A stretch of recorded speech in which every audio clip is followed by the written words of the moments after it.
ఉదయ్ భాను గారు స్వచ్ఛందంగా వచ్చి ఆ కార్యక్రమానికి యాంకర్గా నిలబడ్డారు.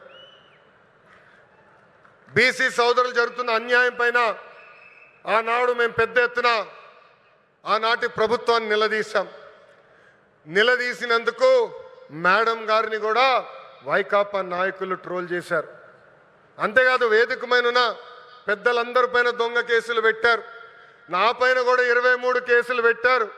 ఆనాడే చెప్పా, ఆ సైకో పాలనకి ఈ తెలుగుదేశం పార్టీ తగ్గేదే లేదని.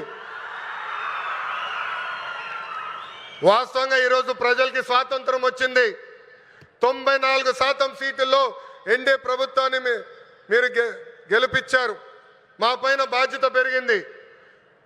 మీకు అహర్నిశలు కష్టపడతాం, మీకు అండగా నిలబడతాం, మీకున్న సమస్యలు పరిష్కరిస్తామని ఈ సభాముఖంగా హామీ ఇస్తూ ఇక్కడ పెద్ద ఎత్తున తరలి వచ్చిన తెలుగుదేశం పార్టీ కార్యకర్తలు కూడా ఒక విజ్ఞప్తి చేయాలనుకున్నా.